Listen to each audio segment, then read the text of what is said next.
قرآن مجید میں اللہ تعالیٰ فرماتے ہیں فَإِذَا قَضَيْتُمُ الصَّلَاةَ فَاذْكُرُوا اللَّهَ قِيَامًا وَقُعُودًا وَعَلَى جُنُوبِكُمْ، پھر جب تم نماز پوری کر چکو تو اللہ کو کھڑے، بیٹھے اور اپنے پہلوؤں پر لیٹے ہوئے یاد کرو۔ یعنی بعض اوقات ایسا ہوتا ہے کہ آپ نماز پڑھ لیتے ہیں اور پھر سمجھتے ہیں کہ ہم اللہ کے ذکر سے فارغ ہو گئے اور اب ہم دنیا کے کام میں لگ جائیں۔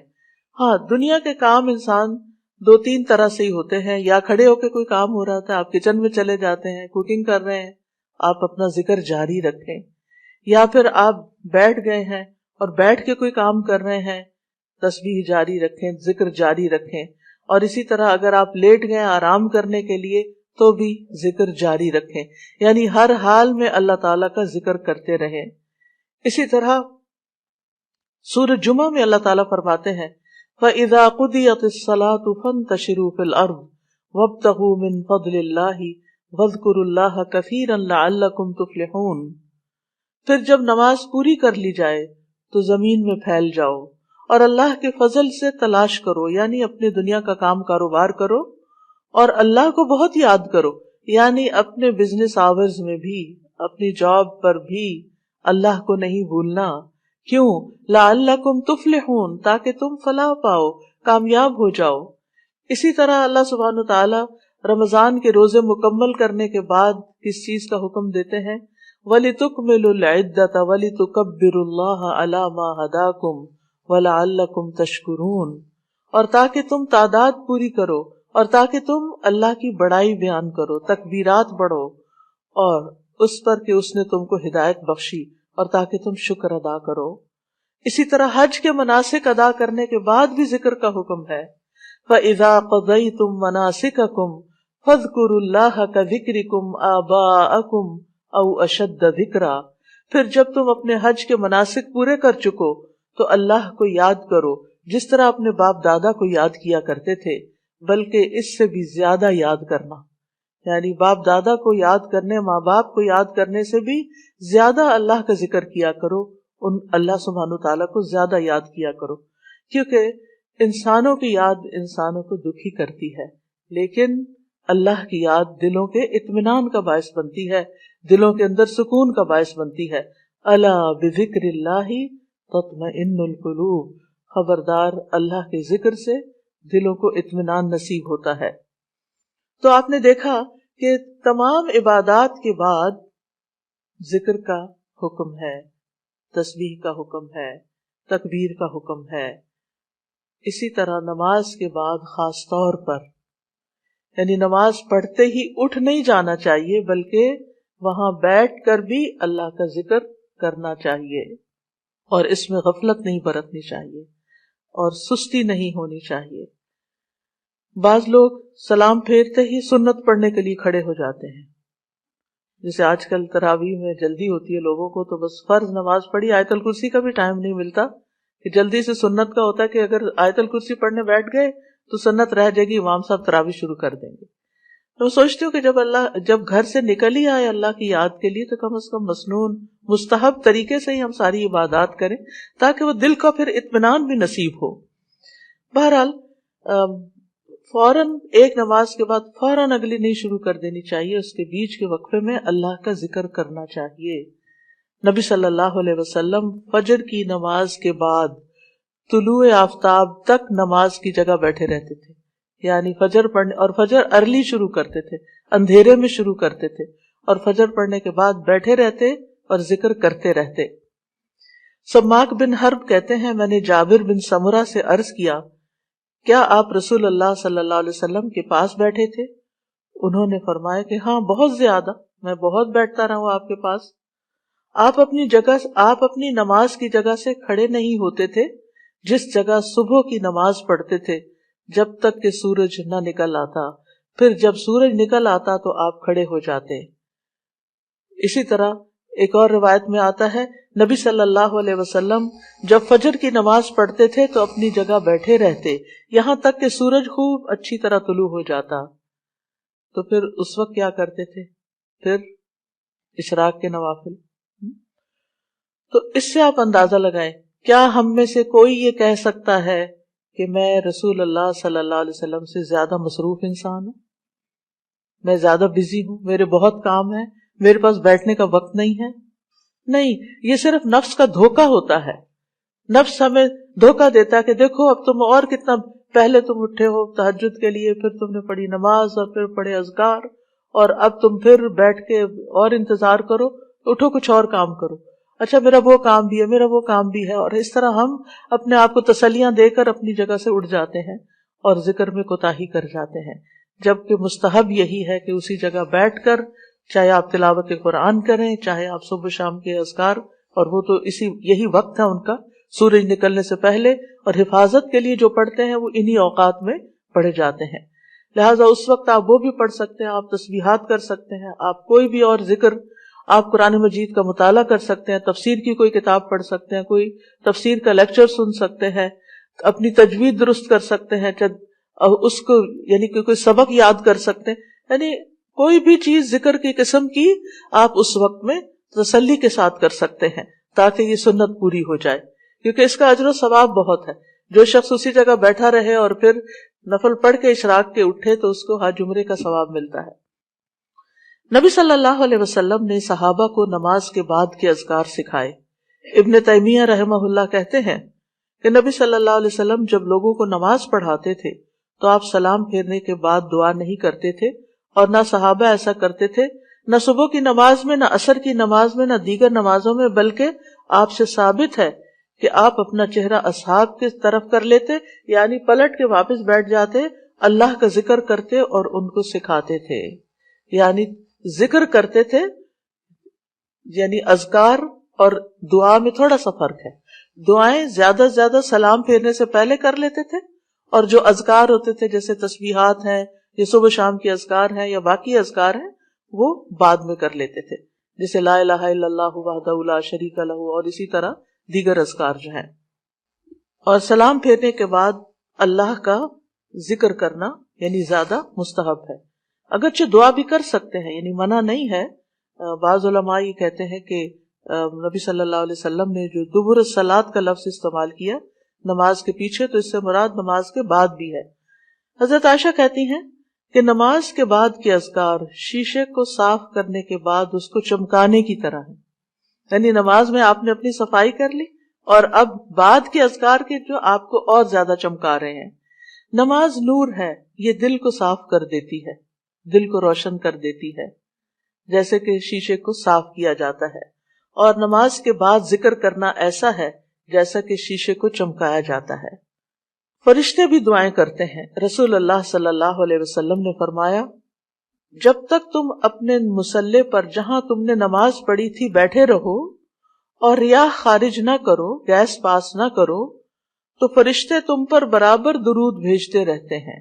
یعنی اگر کوئی شخص فجر کی نماز پڑھ کے اپنے وضو کی حالت میں سورج نکلنے تک بیٹھا رہتا ہے تو آپ اپنے لیے بھی ذکر کر رہے ہیں اور فرشتے بھی آپ کے لیے دعائیں کر رہے ہیں. کیا دعا کرتے ہیں؟ اللہم اغفر لہ، اللہم ارحمہ، اے اللہ اس کی مغفرت فرما، اے اللہ اس پر رحم فرما.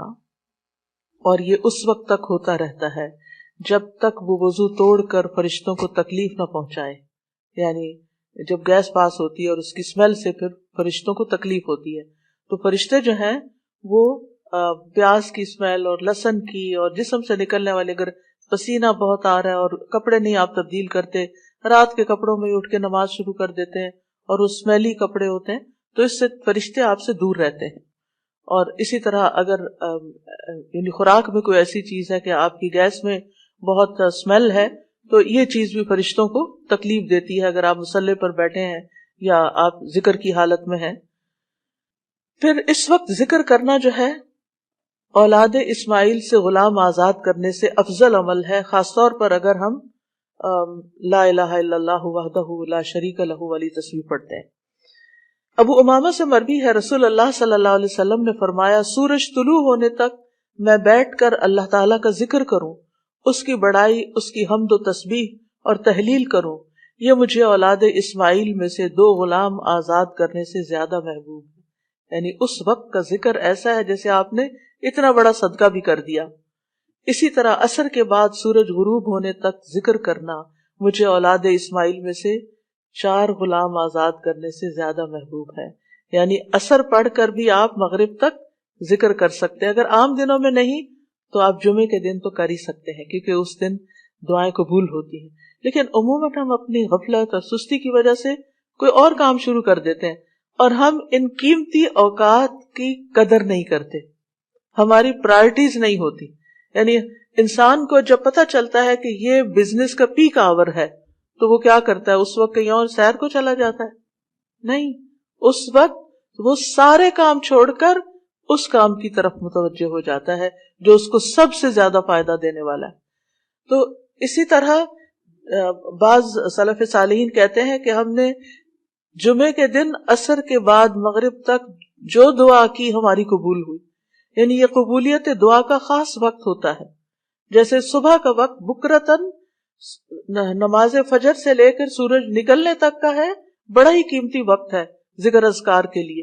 اسی طرح عصر کی نماز سے لے کر مغرب تک کا وقت بھی بڑا ہی قیمتی ہے. تو اس میں آپ دیکھیے خصوصاً آج کل آپ روزے سے ہیں, روزہ دار کی بھی دعا قبول ہوتی ہے. اور اس میں بھی امت کے نیک لوگوں کا طریقہ یہی رہا ہے کہ وہ روزہ کھلنے سے پہلے سارے کام چھوڑ دیتے تھے اور ذکر اذکار میں مصروف ہو جاتے تھے, دعائیں کرنے میں مصروف ہو جاتے تھے.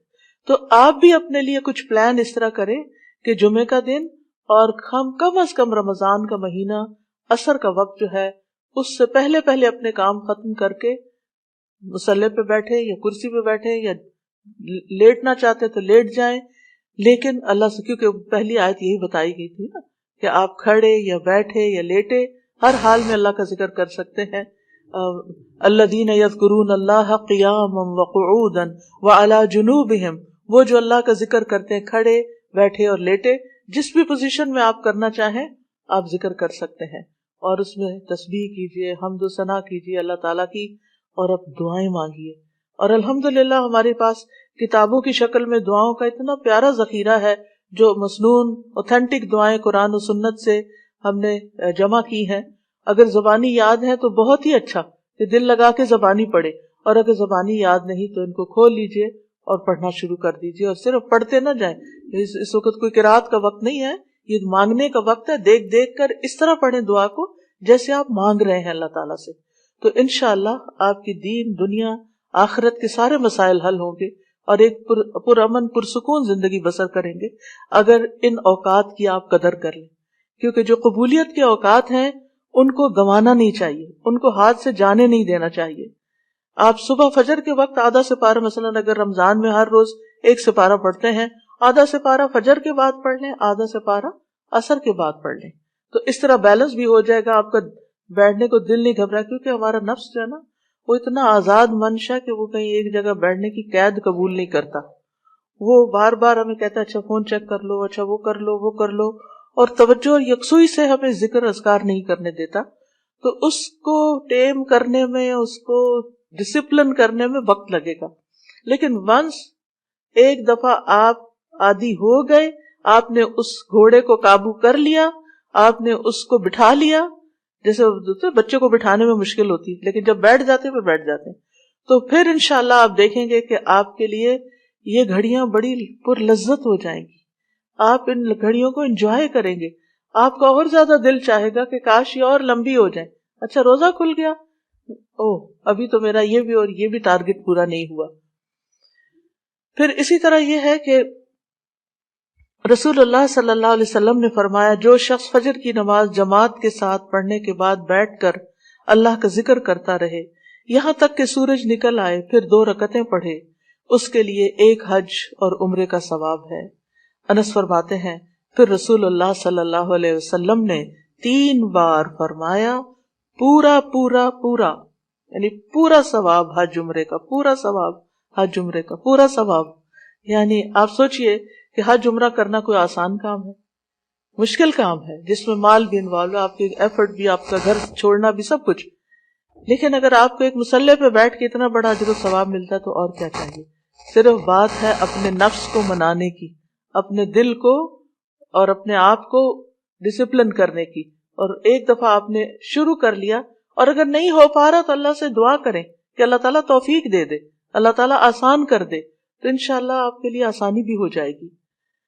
پھر اسی طرح نبی صلی اللہ علیہ وسلم نے فرمایا، اللہ تعالیٰ فرماتا ہے کہ میں اپنے بندے کے ساتھ ہوتا ہوں جب وہ مجھے یاد کرتا ہے اور میری یاد میں اپنے ہونٹ ہلاتا ہے. اور ایسے لوگ جو ذکر میں آگے ہوتے ہیں وہ درجات میں بھی بہت آگے ہیں، سبقت لے جانے والے ہیں، فالسابقون السابقون ہیں. رسول اللہ صلی اللہ علیہ وسلم نے فرمایا مفردون سبقت لے گئے. صحابہ نے پوچھا یا رسول اللہ مفردون کون ہوتے ہیں؟ آپ صلی اللہ علیہ وسلم نے فرمایا جو اللہ کے ذکر میں مشغول رہتے ہیں، یعنی ہر وقت ان کا دھیان اپنے رب کی طرف ہوتا ہے، کیونکہ ذکر میں دل میں بھی یاد ذکر کہلاتا ہے، زبان سے کچھ بولنا بھی ذکر ہے، اور اس کے علاوہ قرآن کی تلاوت، نماز، یہ ساری ذکر کی قسمیں ہیں. یعنی کچھ فارمل ہے، کچھ انفارمل ہے، کچھ خبر ہے یعنی جیسے تسبیحات وغیرہ ہوتی، کچھ میں دعا ہوتی ہے، طلب ہوتی ہے، اللہ تعالیٰ سے اپنی حاجت مانگتے ہیں. یہ ساری چیزیں ذکر میں شمار ہوتی ہیں. اب آ جاتے ہیں ہم نماز کے بعد کے اذکار کے متعلق، اور یہ اذکار بھی آپ کو